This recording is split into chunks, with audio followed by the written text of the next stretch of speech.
Saudara-saudari terkasih dalam Kristus, hari ini Minggu 27 April 2025 dalam pekan kedua Paskah, Minggu Kerahiman Ilahi. Bacaan dibawakan oleh Susan dan Natasha Brenda. Mazmur dilantunkan oleh Gregorius Jonathan dan renungan ditulis oleh Katarina Sugiyarti. Selamat menekuni sabda Allah. Mari berziarah dalam pengharapan untuk dunia yang lebih baik.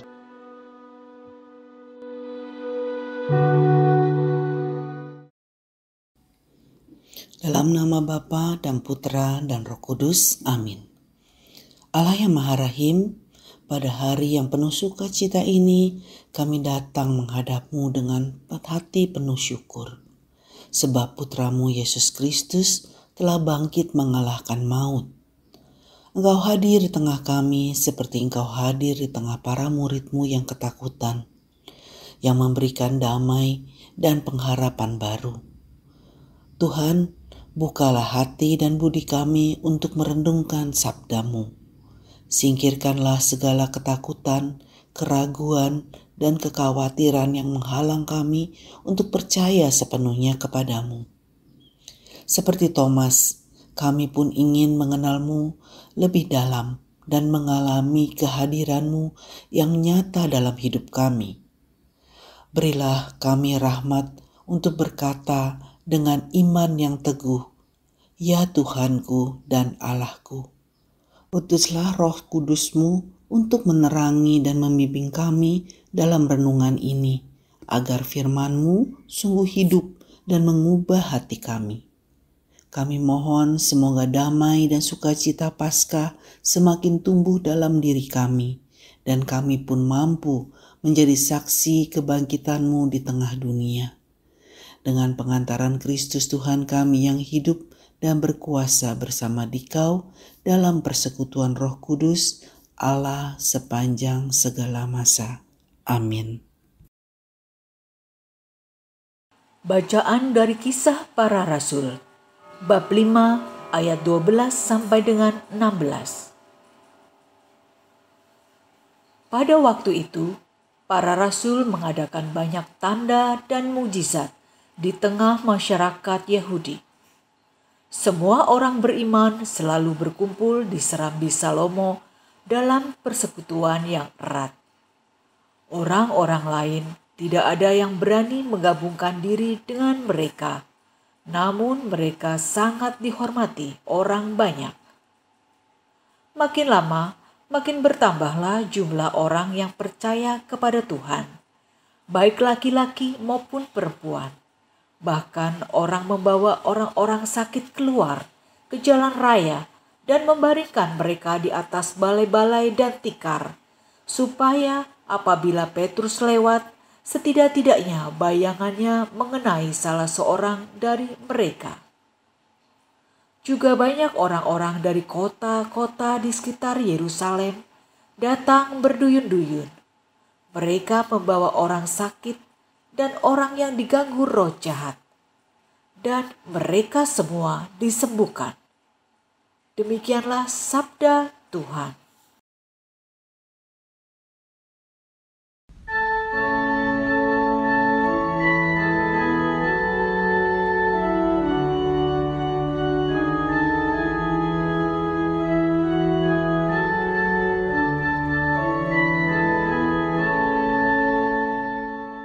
Bersyukurlah kepada Tuhan, sebab Ia baik, kekal abadi kasih setianya.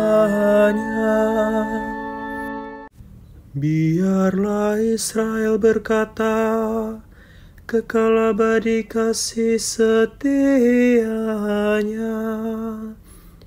Biarlah kaum Harun berkata, kekal abadi kasih setianya. Biarlah orang yang takwa pada Tuhan berkata, kekal abadi kasih setianya. Bersyukurlah kepada Tuhan, sebab Ia baik, kekal abadi kasih setianya. Aku didorong dengan hebat sampai jatuh, tetapi Tuhan menolong aku. Tuhan itu kekuatan dan mazmurku. Ia telah menjadi keselamatanku. Suara sorak-sorai dan kemenangan terdengar di kemah orang-orang benar. Tangan kanan Tuhan melakukan keperkasaan. Bersyukurlah kepada Tuhan, sebab Ia baik, kekal abadi kasih setianya. Batu yang dibuang oleh tukang-tukang bangunan telah menjadi batu penjuru. Hal itu terjadi pada pihak Tuhan, suatu perbuatan ajaib di mata kita. Inilah hari yang dijadikan Tuhan. Marilah kita bersorak-sorai dan bersukacita karenanya. Bersyukurlah kepada Tuhan, sebab Ia baik, kekal abadi kasih setianya. Ya Tuhan, berilah kiranya keselamatan. Ya Tuhan, berilah kiranya kejujuran. Diberkatilah Dia yang datang dalam nama Tuhan. Kami memberkati kamu dari dalam rumah Tuhan. Tuhanlah Allah, Dia menerangi kita. Bersyukurlah kepada Tuhan, sebab Ia baik, kekal abadi kasih setianya.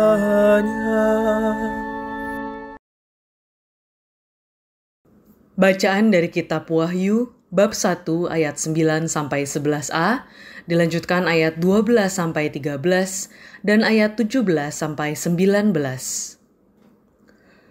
Aku Yohanes, saudara dan sekutumu dalam kesusahan, dalam kerajaan dan dalam ketekunan menantikan Yesus, sedang berada di pulau yang bernama Patmos, terdorong oleh karena firman Allah dan kesaksian yang diberikan oleh Yesus.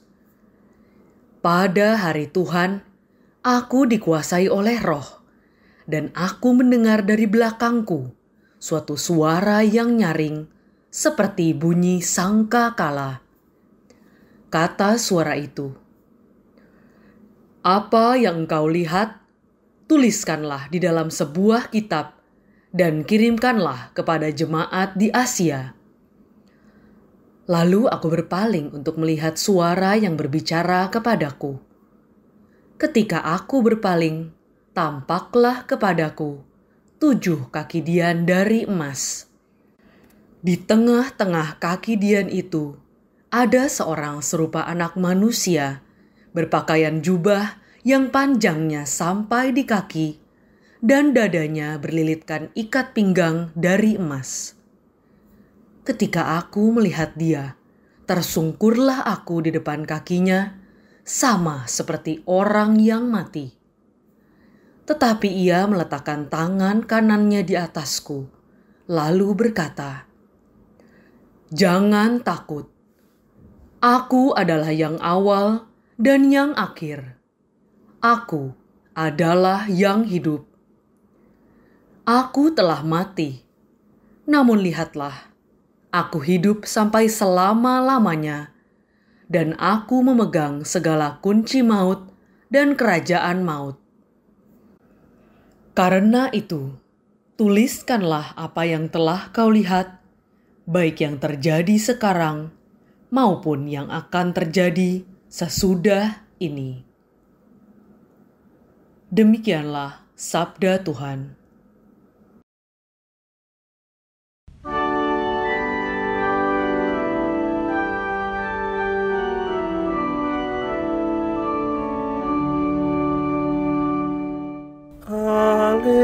Alleluia, alleluia, alleluia. Karena telah melihat aku, Thomas, maka engkau percaya. Berbahagialah mereka yang tidak melihat, namun percaya. Alleluia, alleluia, alleluia.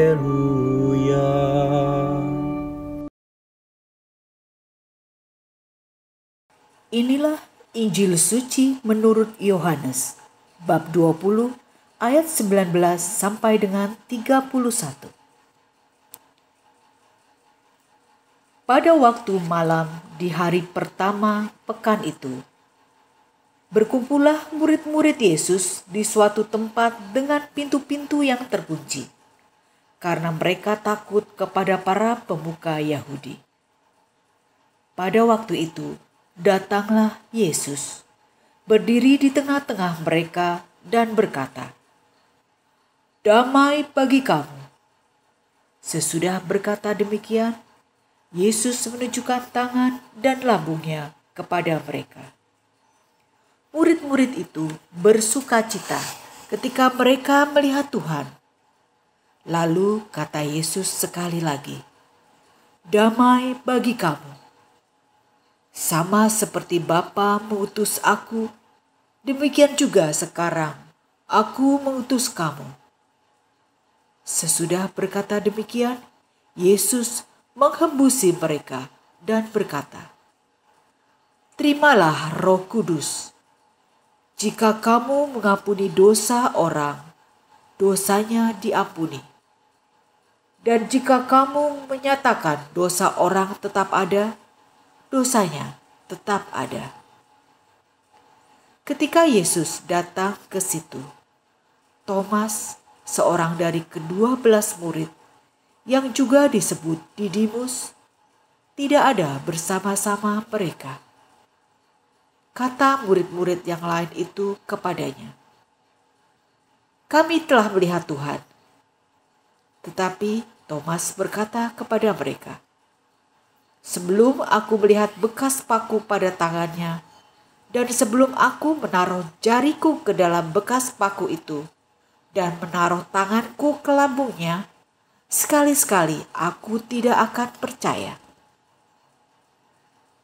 8 hari kemudian, murid-murid Yesus berada kembali dalam rumah itu, dan Thomas bersama-sama dengan mereka. Sementara pintu-pintu terkunci, Yesus datang. Ia berdiri di tengah-tengah mereka dan berkata, "Damai bagi kamu." Kemudian Yesus berkata kepada Thomas, "Taruhlah jarimu di sini, dan lihatlah tanganku. Ulurkanlah tanganmu, dan taruhlah ke lambungku. Dan jangan engkau tidak percaya lagi, melainkan percayalah." Thomas menjawab dia, "Ya Tuhanku dan Allahku."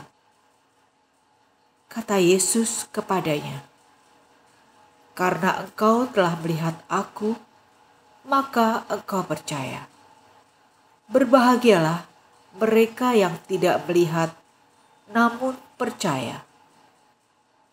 Memang masih banyak tanda mujizat lain yang diperbuat Yesus di depan mata murid-muridnya yang tidak tercatat dalam kitab ini.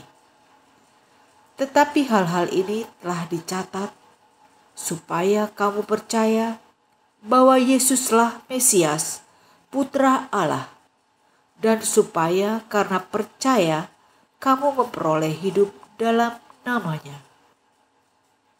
Demikianlah sabda Tuhan.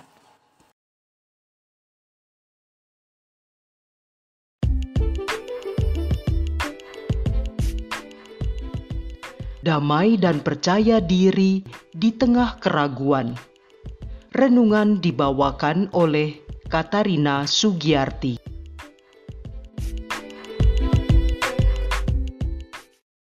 Sahabat-sahabat terkasih dalam Kristus, hari ini kita masuk ke Minggu Paskah kedua, Minggu Kerahiman Ilahi.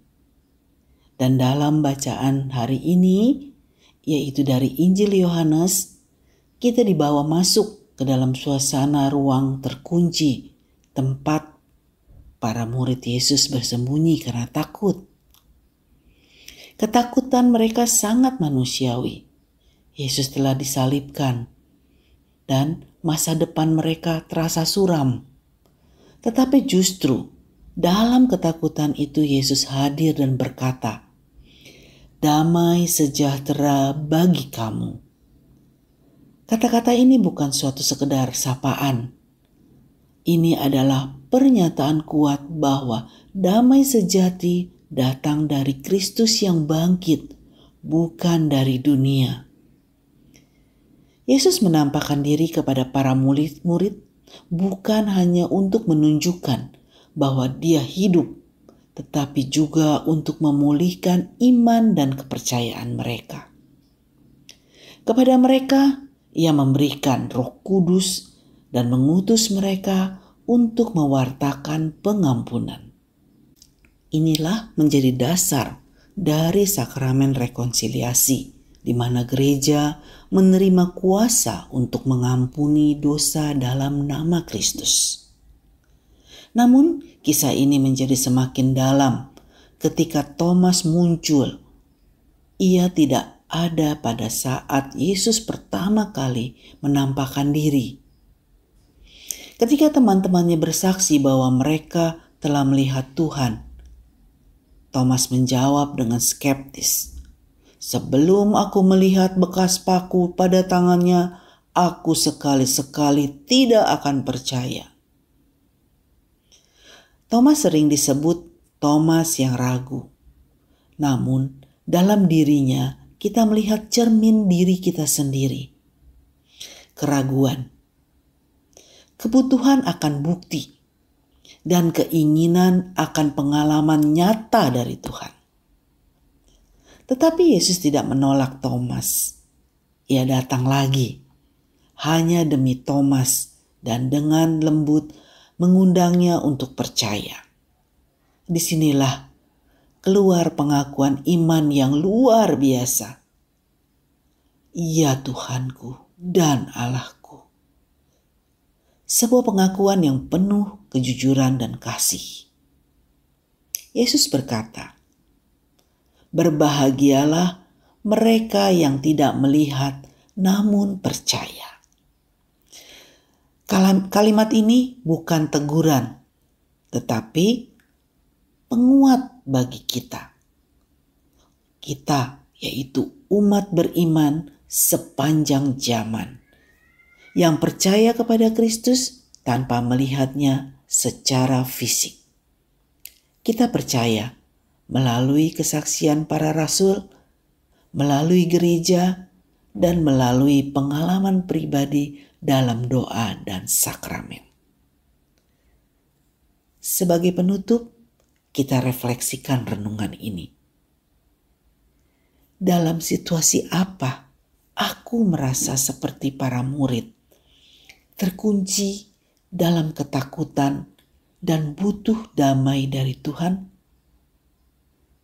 apakah aku juga seperti Thomas yang ragu dan menuntut bukti?